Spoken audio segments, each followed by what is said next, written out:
我哋係咪可以趁呢個機會介紹一下康熙王？係我哋中國人的確個個人都識得康熙王，但到底呢個康熙王點樣王法，對我哋中國嘅人嚟講，個重要性喺邊度？係咪好重要？抑或皇帝之中嘅一個？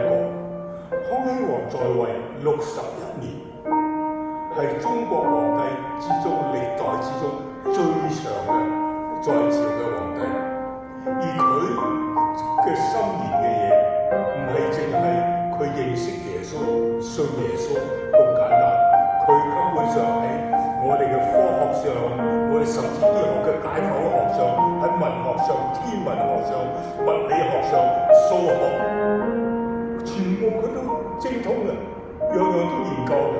呢個皇帝真係好難得嘅，而佢當時好受呢個信耶穌，好真誠嘅信耶穌，係受一個德國嚟嘅宣教士嘅影響。呢位宣教士我哋簡稱佢係叫做湯若望。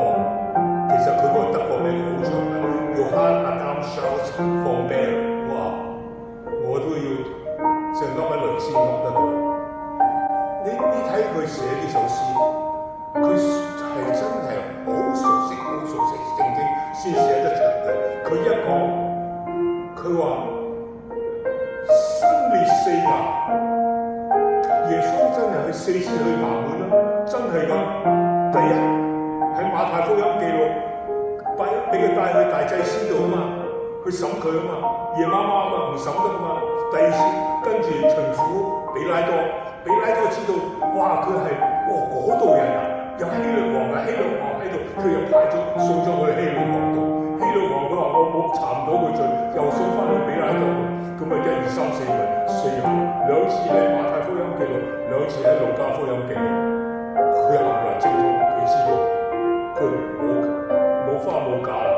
然之後，哇，佢話參通百該經9品啊，即係驚動咗皇朝同埋皇朝裏頭最高嘅官，最高官係叫做9品官。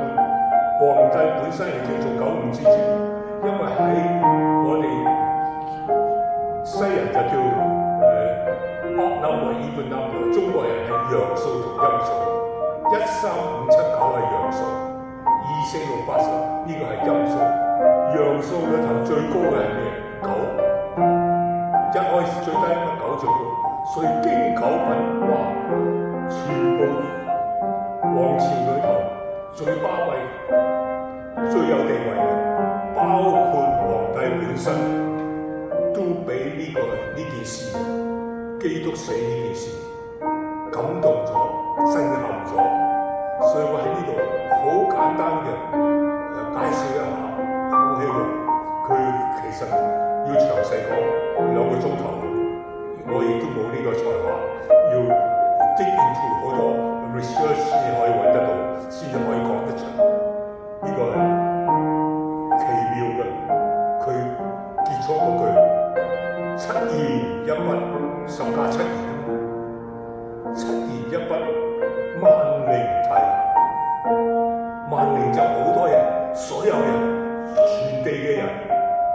替呢個替係喊係哭，但係唔係苦喊，係喜樂嘅流眼淚。嗱，你呢個知我哋又知道啦。如果有人忽然之間送一樣嘢，你好感激佢，你係好需要嘅，你多謝嘅時候會含淚而多謝，而嗰陣時嘅眼淚係歡喜嘅眼淚，唔係痛悔嘅眼淚。唔係痛苦嘅眼淚。